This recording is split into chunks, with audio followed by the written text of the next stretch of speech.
मुझे छोड़ दो, मुझे छोड़ दो, मेरे पास पैसे नहीं हैं, मुझे छोड़ दो। मुझे मेरे पैसे वापस दे, वरना मैं तुझे मार दूंगा। मेरा 2 साल का पैसा हो गया है, आज तो मैं पैसे लेकर ही जाऊंगा। अरे मैं सच कह रहा हूँ, मेरे पास एक भी पैसा नहीं है। नहीं है? नहीं है तो मरने के लिए तैयार हो जाओ। आज मैं तुझे नहीं छोड़ूंगा।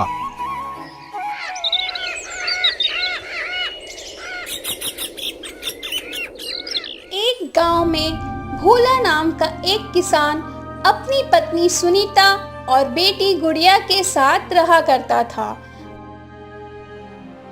मेरे समझ में नहीं आता कि हमारे गरीबी के दिन कब खत्म होंगे। चिंता मत करो सुनीता, जब अच्छे दिन नहीं रहे तो बुरे दिन भी नहीं रहेंगे। हाँ, ये सुनते सुनते मेरे तो कान पक गए। आखिर कब तक आप दूसरों के खेतों में गुलामी करते रहोगे?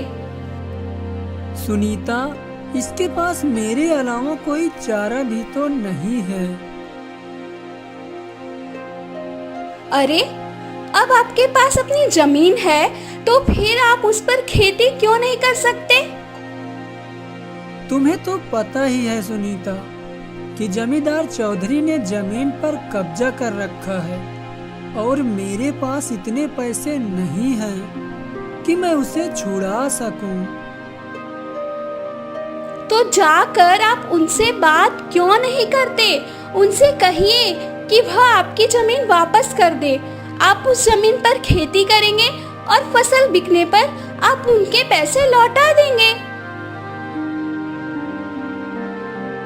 भोला को अपनी पत्नी की बात अच्छी लगी। वह सीधा जमींदार चौधरी के घर पर चला गया।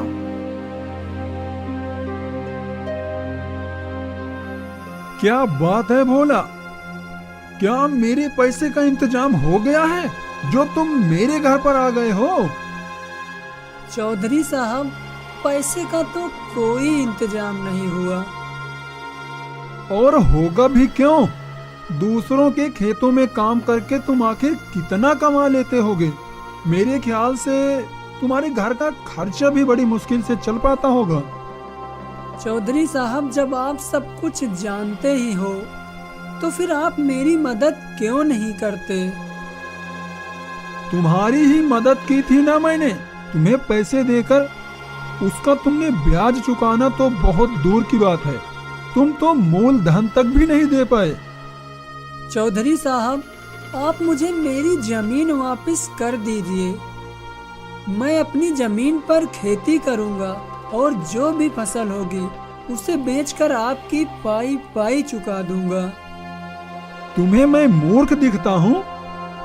जब तक मुझे मेरे पैसे वापस नहीं मिल जाते तब तक मैं तुम्हें तुम्हारी जमीन वापस नहीं लौटा सकता। और हाँ, अब तुम यहाँ से जा सकते हो। भोला उदास होकर चौधरी के यहाँ से बाहर निकल जाता है।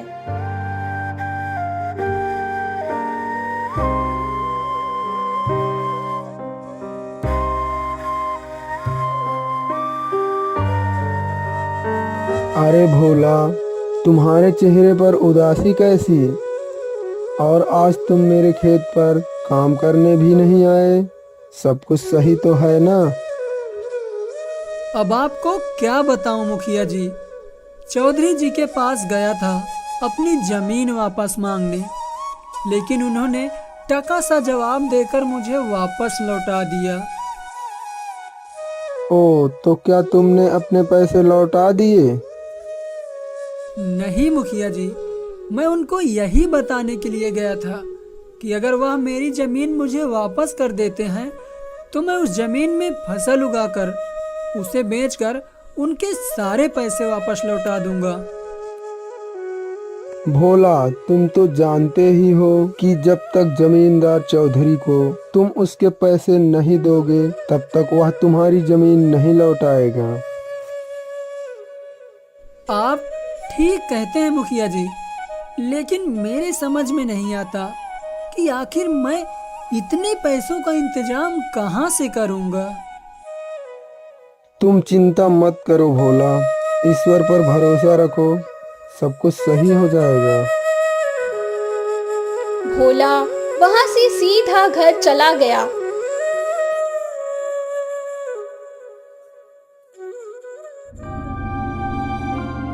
आखिर वह अपने आप को समझता क्या है?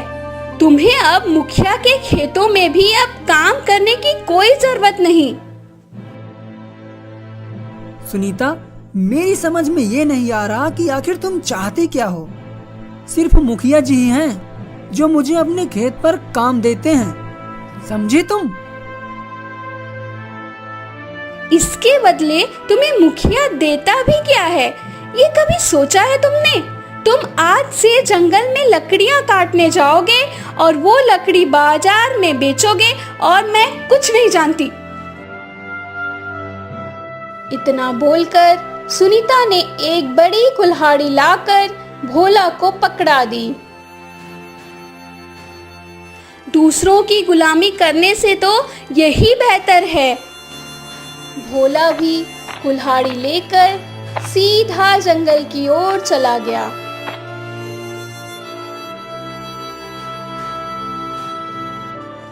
और एक सूखे पेड़ के पास जाकर लकड़ियां काटने लगा कि तभी उसके कानों में एक आवाज टकराई। इतने गुस्से में क्यों लकड़ियां तोड़ रहे हो? क्या पूरा पेड़ उखाड़ने का इरादा है? आवाज सुनकर भोला पूरी तरह से चौंक गया और इधर-उधर देखने लगा।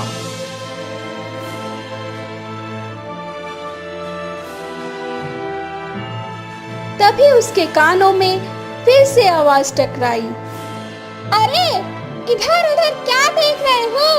जरा अपने सामने पेड़ के ऊपर देखो, मैं हूँ। भोला ने जैसे ही पेड़ के ऊपर देखा तो उसे एक सुंदर रंग बिरंगी बड़ी सी चिड़िया नजर आई। भोला हैरत से उस चिड़िया की ओर देखकर, अरे वाह, तुम तो इंसानी आवाज में बात कर रही हो। ये कैसे हो सकता है? हैं? संभव हो सकता है, बिल्कुल संभव हो सकता है, क्योंकि मैं एक जादुई चिड़िया हूँ। मैं इस जंगल में पहले भी आता जाता रही हूँ। लेकिन मैंने तो इस तरह की जादुई चिड़िया इस जंगल में कभी नहीं देखी। मैं इस जंगल की नहीं, बल्कि यहाँ से बहुत दूर के जंगल की हूँ, जहाँ पर इंसान नहीं आते जाते। तो फिर तुम यहाँ क्या कर रही हो? मैं अपने झुंड के साथ उड़ती हुई यहाँ से जा ही रही थी और आराम करने के लिए इस पेड़ पर कुछ देर के लिए बैठ गई। मुझे नींद आ गई और मेरा झुंड मुझे छोड़कर चला गया। ओह, तो इसका मतलब तुम अकेली रह गई हो। हाँ, पर तुम चिंता मत करो, वो मुझे ढूंढने के लिए वापस जरूर आएंगे। तब तक तुम क्या करोगी? तुम मुझसे दोस्ती कर लो और मुझे अपने घर ले चलो। तुम मेरा ख्याल रखो, बदले में मैं तुम्हारा ख्याल रखूंगी। वो कैसे? पहले मुझे अपने घर तो ले चलो। इतना कहकर भी चिड़िया उड़ते हुए भोला के कंधे पर बैठ गई। भोला उस चिड़िया को लेकर सीधे अपने घर चला गया। इतनी सुंदर चिड़िया को देखकर भोला की बेटी गुड़िया चहकते हुए बोली, अरे पिताजी, इतनी सुंदर चिड़िया! यह चिड़िया सुंदर ही नहीं बल्कि जादुई भी है। पता है गुड़िया, यह बोलती भी है। यह कैसी पागलों जैसी बातें कर रहे हो? भला चिड़िया कैसे बोल सकती है? तभी वह चिड़िया सुनीता के सामने बोल पड़ी। क्यों नहीं बोल सकती? जादुई चिड़िया सब कुछ कर सकती है। गुड़िया और सुनीता बुरी तरह से सोच में पड़ गई और उसे गौर से देखने लगी। मुझे इतने गौर से मत देखो, क्या मुझे नजर लगाने का इरादा है? नहीं नहीं, ऐसी कोई बात नहीं चिड़िया। हाँ, तो तुम्हारे चेहरे पर इतनी उदासी क्यों है? जब से यहाँ आई हूँ तब से सबके चेहरे पर उदासी ही देख रही हूँ। अब तुम्हें क्या बताऊं जादुई चिड़िया, जो लोग गरीब होते हैं और जिनके पास धन नहीं होता वो लोग उदास ही होते हैं। तो चिंता क्यों करती हो? तुम्हारी गरीबी दूर करने का हल है मेरे पास। क्या तुम वास्तव में हमारी गरीबी दूर कर सकती हो?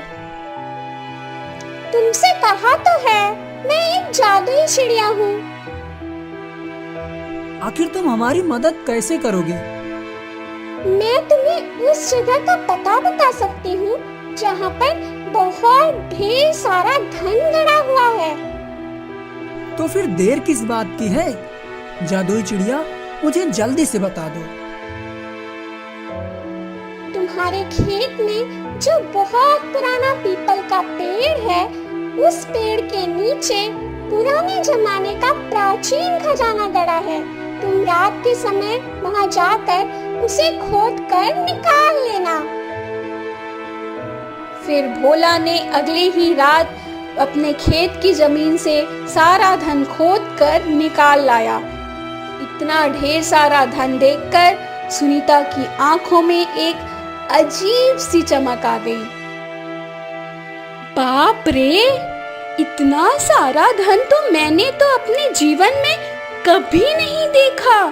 अब हमारे दुख के दिन समाप्त हो जाएंगे। अब तुम इस धन से अपनी गरीबी दूर कर सकते हो। हाँ चिड़िया, अब हम इस धन को बेचकर अपनी गरीबी दूर कर सकते हैं। कुछ ही दिनों में भोला बहुत ज्यादा अमीर हो जाता है और जमींदार चौधरी के पास जाकर बोला, चौधरी साहब, यह लीजिए अपने पैसे और मेरी जमीन मुझे वापस कर दीजिए। अरे भोला, अरे भाई तुम खड़े क्यों हो? आओ बैठो, मैं तुम्हारे लिए चाय मंगवाता हूँ। अरे चौधरी साहब, आप मुझे अपने बराबर में क्यों बैठा रहे हैं? भोला, अपनी बराबरी में बराबर वालों को ही बिठाया जाता है। अब तुम हमारी बराबरी के हो चुके हो। मैंने देखा है तुम्हारा घर मुझसे भी अधिक सुंदर बन चुका है। भोला, जब आदमी बहुत धनवान बन जाता है तब उसके अंदर शासन करने की भी इच्छा होती है। एक दिन यह इच्छा तुम्हें भी जरूर होगी, इसलिए तुम अभी से इस बारे में विचार करना शुरू कर दो। भोला खुशी खुशी अपनी जमीन के कागज लेकर अपने घर चला जाता है। सुनीता, आज चौधरी साहब ने मुझे अपने बगल में बैठाया और पता है, उन्होंने मेरे लिए चाय भी मंगवाई। और तो और उन्होंने यह भी कहा कि जब आदमी के पास धन आ जाता है तो उसे शासन करने की भी इच्छा होती है। पर उनकी यह बात मेरे कुछ समझ नहीं आई। इसका मतलब हमारा सम्मान गांव में काफी बढ़ चुका है। उनका कहने का मतलब यह था, अब हमें बुद्धिमानी से काम लेना चाहिए। क्या कहते हो जी? हमें अब गांव में और भी जमीनें खरीदनी चाहिए। लेकिन उसके लिए धन कहाँ से आएगा? हमारी यह जादुई चिड़िया किस काम आएगी? इतना बोलकर सुनीता जादुई चिड़िया की ओर देखकर बोली, क्या तुम हमें और धन दे सकती हो? सुनीता की बात सुनकर सुनीता की बेटी बोली, यह कैसी बातें कर रहे हो माँ? याद कीजिए, कुछ समय पहले हमारे पास पेट भर के खाने के लिए भी भोजन नहीं था। अरे हाँ, हमें पता है भाई, हम बस इतना धन और चाह रहे हैं कि हम गांव की और जमीन खरीद कर उसमें खेती कर सकें। जादुई चिड़िया भोला की ओर गौर से देखते हुए बोली, तुम सबने मेरी बहुत सेवा की है, इसलिए मैं तुम्हारी ये बात भी मानूंगी। इस गांव के मुखिया के खेत के आगे जो जंगल है, वहाँ पर एक काला वृक्ष है। उसी काले वृक्ष के नीचे एक राजा का बहुत पुराना सोना और चांदी से भरा बक्सा रखा है, तुम उसे निकाल लो। भोला उसी समय उस काले वृक्ष के पास गया और वहां पर खुदाई करने लगा।